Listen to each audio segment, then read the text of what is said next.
کہ اللہ طور سے آپ کا نام ہوتا ہے نا.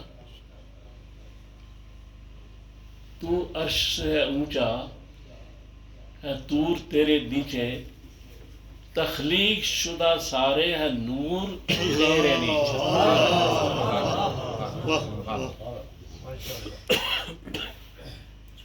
تخلیق شدہ سارے ہیں نور کوئی جھگڑا رہ گیا؟ بتائیے، کوئی جھگڑا نہیں نا. کون سا مسلمان ہے جس بات کو نہیں مانے گا جو میں کہہ رہا ہوں؟ نہیں مانے گا تو مسلمان نہیں ہے. تخلیق شدہ سارے، تخلیق شدہ، اللہ کا نور تو خالق ہے. تخلیق شدہ سارے ہیں نور تیرے نیچے. میں چاند کہوں کیسے، میں کیسے کہوں تارا، یہ چاند تارے سارے حضور تیرے نیچے. یہ چاند تارے سارے حضور. انکار ہے کسی کو؟ اقرا کی منزلوں پہ خالق نے ہے بٹھایا. اقرا اللہ نے کہا تھا نا بھائی، وہی تو من جانب اللہ تھی نا، لانے والا کوئی بھی ہو. تو اقرا کی منزلوں پہ خالق نے ہے بٹھایا، ہے علم تیرے تابع، شعور تیرے نیچے.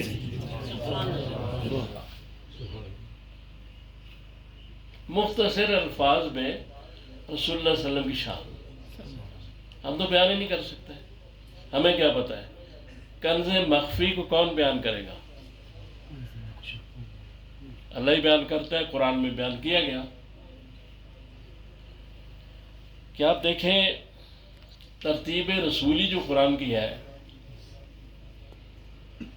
اس میں سورہ نساء کی آیت نمبر 65، اس میں اللہ تبارک تعالیٰ ایک قسم کھا رہے ہیں جو ترتیب رسولی کے حساب سے پہلی قسم ہے قرآن کی، اور سورہ عصر آخری قسم ہے قرآن میں جو کھائی گئی. تو وہ کیا ہے؟ وہ قسم یہ ہے کہ حضور صلی اللہ فرما رہے ہیں تیرے رب کی قسم.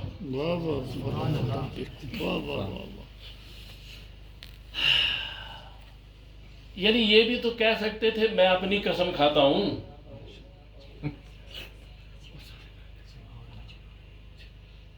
لیکن محبوب کو لانا ضروری تھا نا.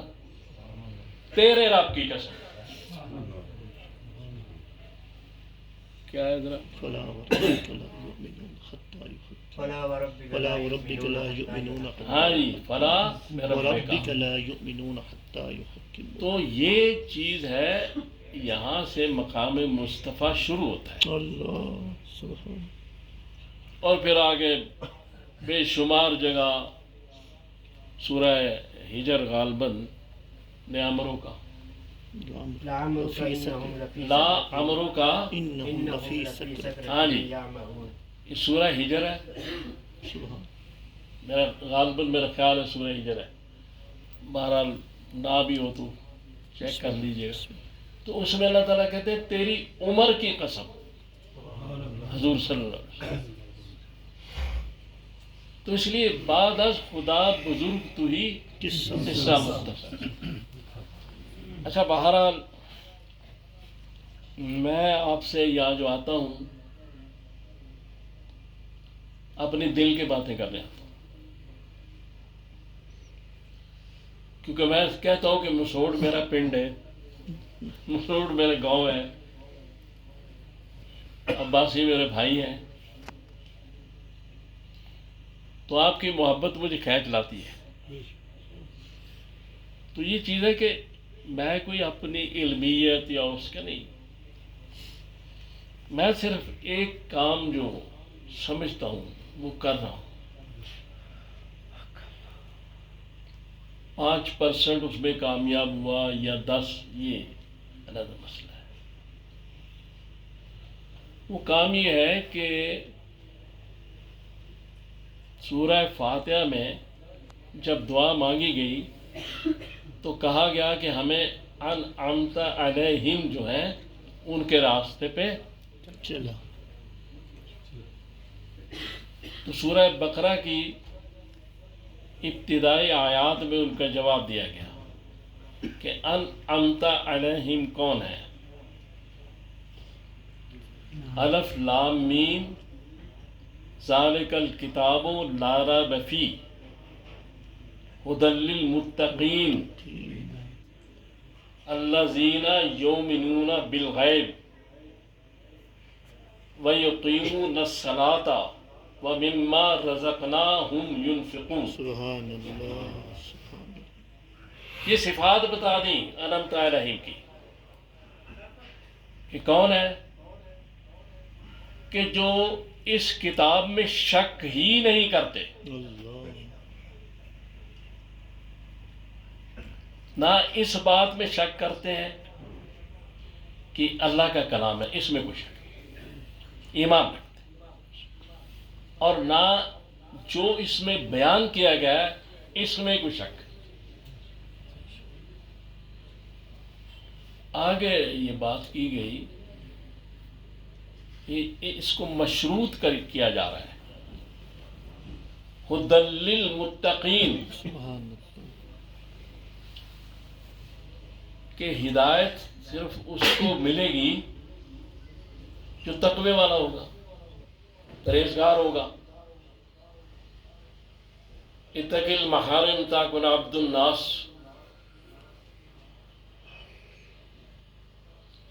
پھر آگے کیا کہا گیا؟ الذین یؤمنون بالغیب، جو غیب پر ایمان رکھتے ہیں، یعنی جو بھی کہا جائے گا اس کو مان لیں گے، چاہے نظر آئے یا نہ آئے. وَيُقِيمُونَ الصَّلَاةَ، اور یہ نماز جو ہے نا باقاعدگی سے پڑھتے ہیں. اقیم الصلاۃ پہ قائم ہے، یہ نہیں کبھی پڑھ لی کبھی نہ پڑھی، کبھی 3 کبھی 5 نہیں، انعمت علیہم باقاعدگی سے نماز پڑھتے ہیں. وَمِمَّا رَزَقْنَاهُمْ يُنْفِقُونَ، اللہ سبحان اللہ. اور اس رزق میں سے اللہ تعالیٰ فرماتے ہیں جو ہم نے دیا اس میں سے غریبوں، مسکینوں، دوسرے لوگوں کی مدد کرتے ہیں.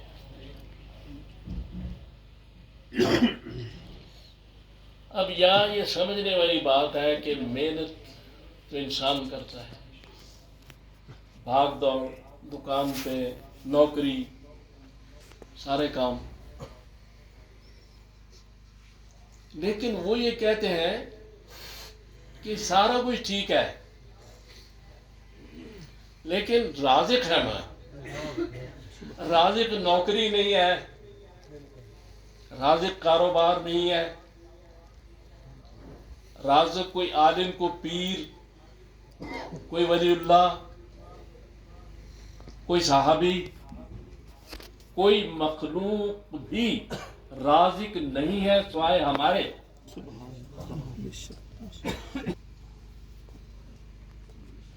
اب یہ بات بتائی جا رہی ہے کہ کما تم رہے ہو، رزق تمہارا ہی ہے، تم نے کمایا ہے، لیکن دیا تو ہم نے. یعنی یہ بھی تھوڑا سا سمجھ لیں کہ اگر آپ کچھ کر رہے ہیں نا، صدقہ اور خیرات یہ بہت ضروری چیز ہے، تو اپنے مال میں سے نہیں کر رہے، واہ واہ واہ واہ واہ.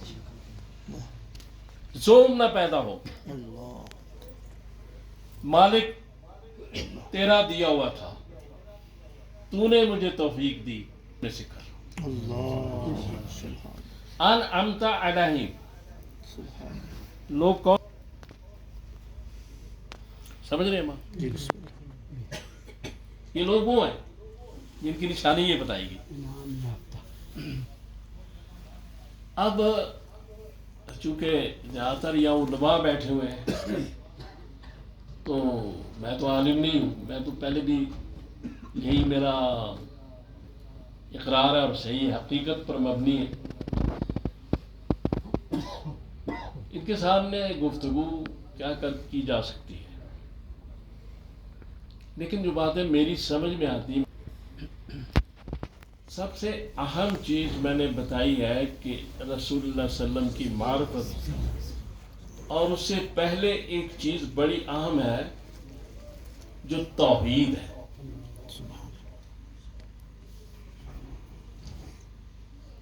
قرآن پاک میں میرے اندازے کے مطابق 80% توحید، اللہ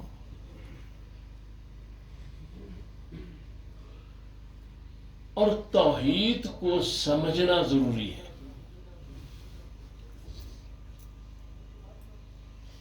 چونکہ اگر توحید نہیں ہوگی تو کوئی عبادت بھی عبادت نہیں ہوگی. یہ بات قرآن کہہ رہا ہے، یہ بات اللہ فرما رہا ہے، یہ بات رسول فرما رہے ہیں، یہ بات صحابہ فرما رہے ہیں، یہ بات اولیاء کرام اپنی کتابوں میں لکھتے ہیں.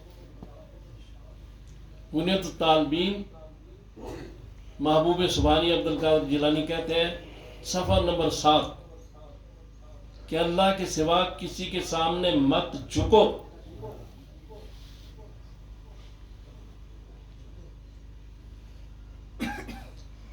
تو سب سے اہم چیز تو یہ ہے.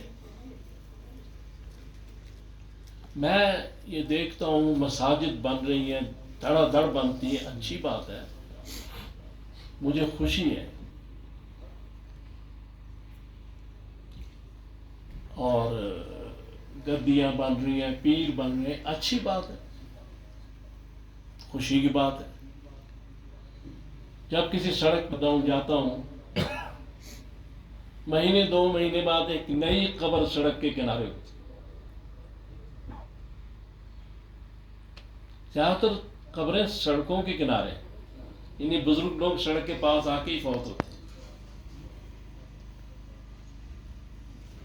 ٹرک گزرتے ہیں، چندہ پھینک دیتے ہیں. سڑک ضروری ہے نا، مجھے اس پہ اعتراض نہیں، مجھے اس پہ بھی اعتراض نہیں کہ مسجدیں کیوں بن رہی. میں کہوں اعتراض کروں، میں صرف کہتا ہوں کہ 1500 سال گزر چکا ہے رسول اللہ صلی اللہ علیہ وآلہ وسلم غالباً 1445 اسی طرح. تو اگر ہم علماء کی اکثریت دیکھیں، علماء سو علماء حق تو ہر دور میں رہے، اس سے انکار تو نہیں ہو سکتا، ہو سکتا ہے. تو اگر علماء کی اکثریت، چونکہ مسجد دار الہدایت ہے، آستانے دار الہدایت ہے، اگر پیران کرام اور پیران حضرات اور علماء حضرات کی اکثریت توحید سمجھانے میں ناکام ہو چکی ہے، جو نظر آ رہا ہے بظاہر، تو اس کا مقصد ہے ہم نے کوئی کام ہی نہیں کیا. صبح میں بھی شامل ہوں. جو کام ہم نے کرنا تھا، وما خلقت الجن والانس الا لیعبدون، ہمارا مقصد تخلیق کی عبادت ہے.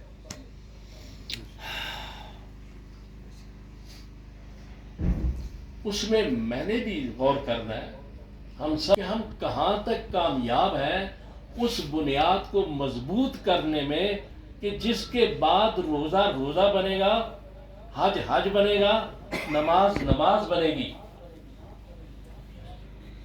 اور وہ ہے توحید. ہم اپنی مسائل اور اپنی لڑائیوں میں اس طرح مصروف ہیں کہ لوگوں کو تو کہتے ہیں تمہیں اللہ یاد نہیں. کیا ہمیں اللہ یاد ہے؟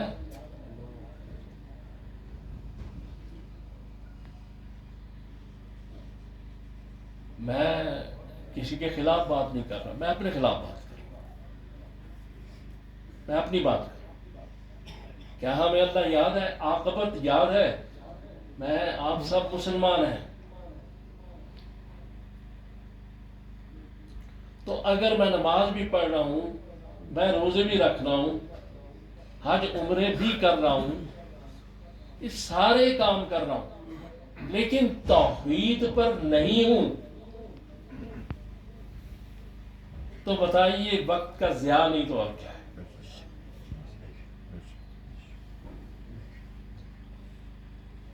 قرآن نے کہا نا یہ بڑی غلط سمت کی طرف اپنا زور لگا رہے ہیں، اور یہ جو بڑی محنت کر رہے ہیں یہ سمجھتے ہیں بڑا کام کر رہے ہیں، کام نہیں ہے۔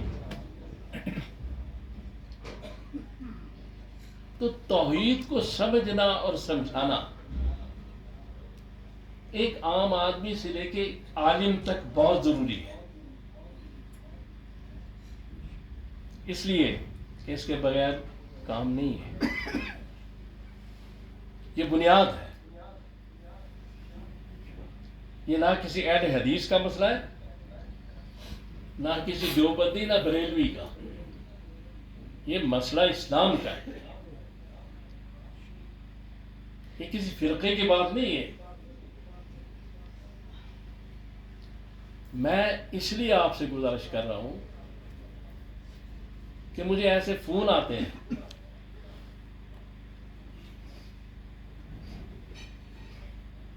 کوئی کسی صاحب کے مرید ہوتے ہیں، وہ مجھے فون کر دیتے ہیں، دعا کر دیں جی، ٹھیک ہے، دعا تو کرنی ہے نا، دعا تو شاگرد استاد کے لیے کر سکتا ہے، استاد شاگرد کے لیے کر سکتا ہے، عمر رضی اللہ تعالیٰ عنہ حضور کے لیے کر سکتے ہیں۔ دعا کرنے سے نہیں ہوتا، افضل حضور ہی ہے۔ دعا ویسے کرنی عمر کے لیے کر سکتے ہیں، حضور فرما رہے ہیں، لیکن افضل عمر ہی ہے۔ دعا کرنے سے فضیلت نہیں بڑھ جاتی کہ ہم دعا کے لیے بیٹھے ہیں، لوگ ہمارے پاس دعا کے لیے آ رہے ہیں، بڑی بات ہے۔ نہیں، دعا تو کوئی کسی کے کر سکتا، بیٹا باپ کے لیے، باپ بیٹے کے لیے، بڑا چھوٹے کے لیے، چھوٹا بڑے کے لیے۔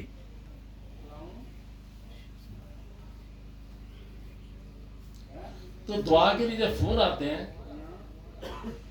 تو میں کہتا ہوں جی ٹھیک ہے، دعا کر دی، تو اس میں بعض مجھے ایسی باتیں کہی جاتی ہیں کہ جی بس دعا کر دی، کیا کروں بھائی؟ جی حکم کریں، حکم کرے میرا کام ہو جائے، حکم کرے میری پریشانی دور ہو جائے۔ احکم الحاکمین کون ہے؟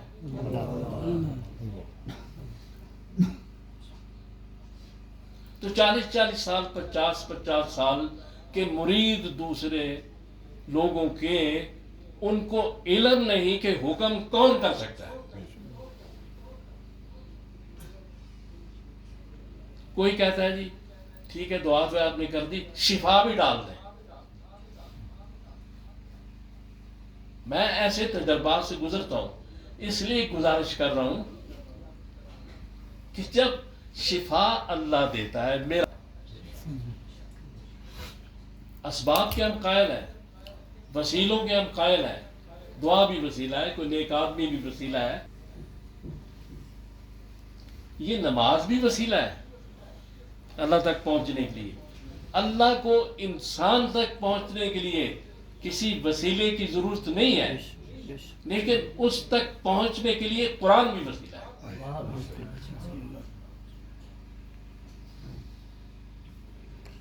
لہذا اب اگر وسائل کو،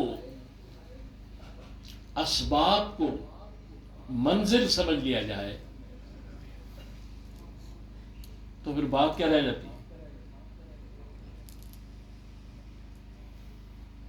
یعنی میں اب گاڑی سے آیا ہوں اسلام آباد سے گاڑی پر، تو گاڑی تو ایک سبب ہے نا، منزل تو میری مسوٹ تھی، منزل تو یہ مقام تھا، تو میں گاڑی میں بیٹھ کے اندر منزل پہنچ گیا۔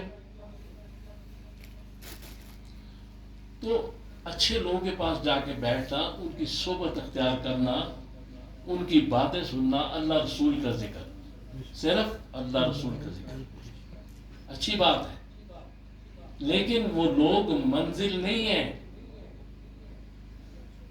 وہ اسباب ہیں، وہ اللہ اور رسول کی معرفت سمجھانے کے اسباب ہیں، ذرائع ہیں، وسائل ہیں، منزل نہیں ہے، اسٹیشنز ہیں۔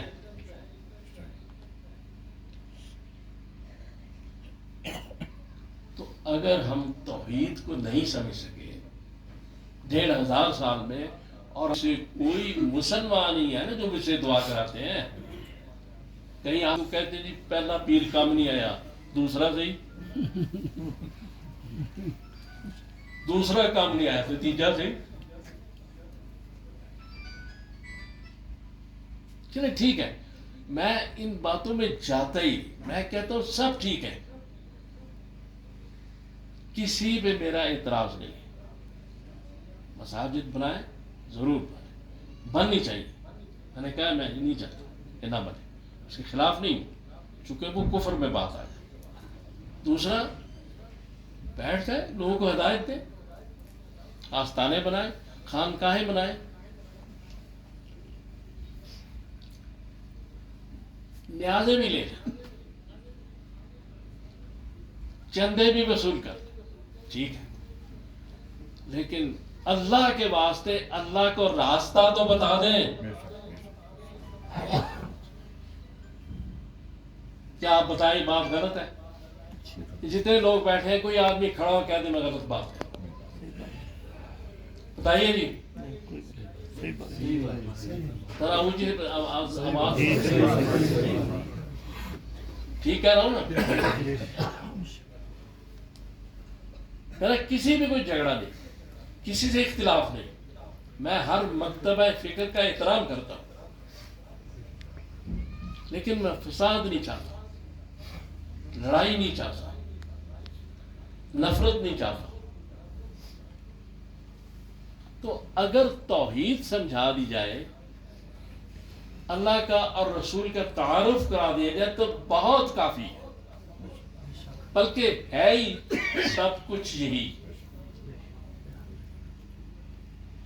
لیکن اگر ہم یہ کام نہیں کر رہے اور ہم اپنی شخصیات کے دوسروں کو شخصیات سے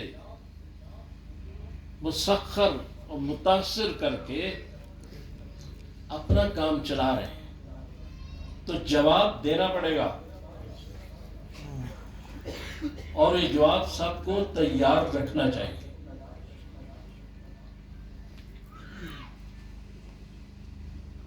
اسلام کی خاطر ہم مسجد بناتے ہیں، اسلام کی خاطر خانقاہ بناتے ہیں،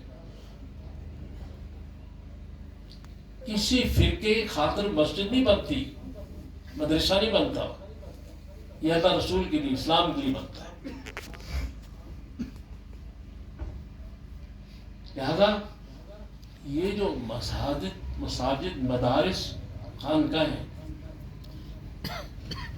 ان کا کام یہ ہے کہ دو چیزیں لوگوں کو بتا دیں، توحید کیا ہے، شرک کیا ہے، اور رسول اللہ صلی اللہ علیہ وسلم کی محبت کیا ہے، اور آپ کی معرفت کیا ہے۔ زیادہ لمبے کاموں میں جانے کی ضرورت،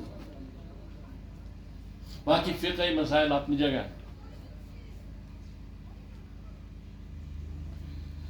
آپ سچے دل سے اپنے ہاتھ دل پر رکھ کے کہیں کہ کیا یہ کام، یعنی ایکسیپشنز آر دیئر، اچھے لوگ ہیں، لیکن میجورٹی میں یہ کام ہو رہا ہے جو میں بتا رہا ہوں؟ آپ بتا دیں، ہونا چاہیے۔ قرآن نے نہیں کہا کہ آگ سے بچو اور آگ سے بچاؤ، تو کیا آپ کا میرا فرض نہیں؟ بدعات کو ختم کرنا، شرک کو ختم کرنا، غلط قسم کی رسومات کو گھروں میں ختم کرنا کیا ضروری نہیں ہے؟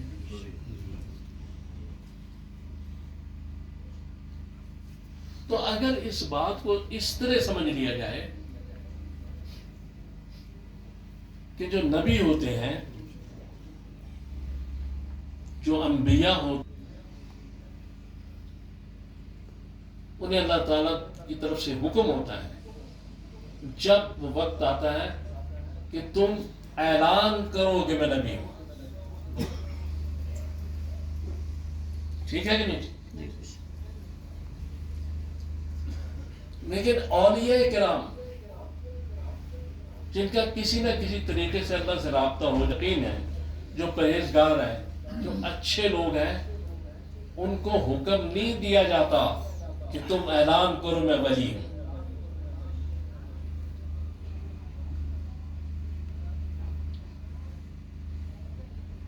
نبی کو کہا جاتا ہے کہ اعلان کر دو، ولی کو کہا جاتا ہے خاموش رہو.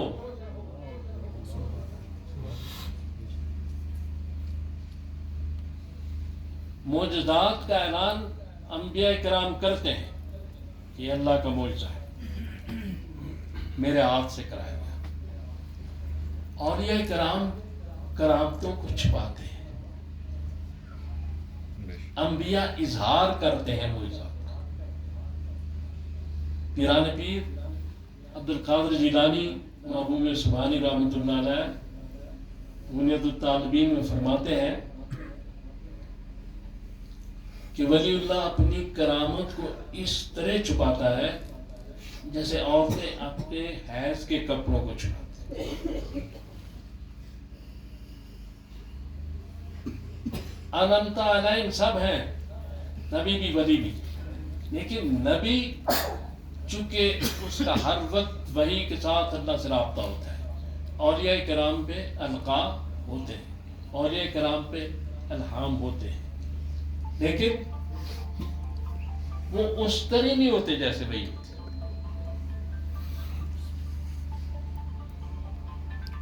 وہ یقینی ہوتی ہے وحی.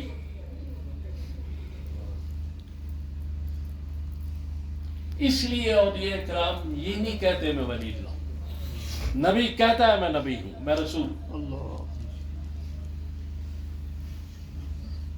یہ انعمت علیہم کی پہچان آپ کو بتا رہا ہوں. نبوت تو ختم ہوگی نا، تو ولایت تو ہے. تو جو کہ میں ولی ہوں سمجھ لیں وہ ولی نہیں ہے.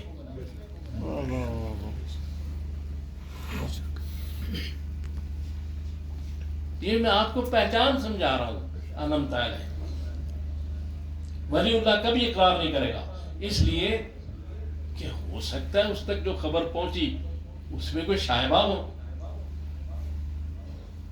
وحی میں تو اس لیے ہوتا کہ جبریل بھی ساتھ آتا تھا کہ کیا کوئی شیطان نے گڑبڑ تو نہیں کی اس میں. انعمت علیہم کی بات بتا رہا ہوں. تو ایسے لوگوں سے ملے، ایسے لوگوں کے پاس بیٹھے جو اللہ رسول کا ذکر کرے.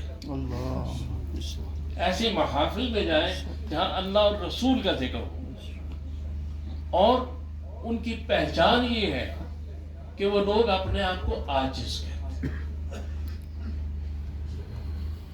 انکساری. حضور سرور کائنات صلی اللہ علیہ وسلم نے بڑی عاجزی پیش کی. یعنی ہم سوچ ہی نہیں سکتے کہ اتنا اعلیٰ نبی، امام الانبیاء، اشرف الرسل، اور اللہ سے وہاں جا کے انتہائی بلندیوں میں ملاقات کرنے والا وہ نبی اپنے اونٹ کو خود چارہ ڈال رہا ہے.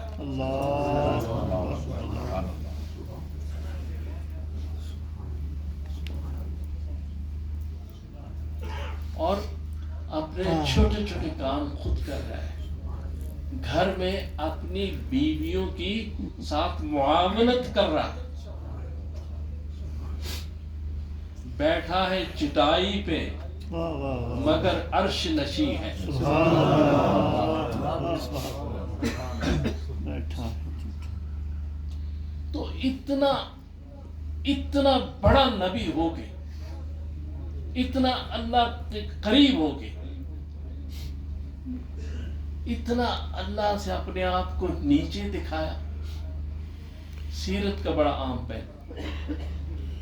اور ہم سے وہاں اس وقت صحابہ سے، جو اس وقت لوگ تھے، ان سے اتنا اعلیٰ و عرفہ ہونے کے باوجود ان کے درمیان جا کے بیٹھ جانا. اللہ اللہ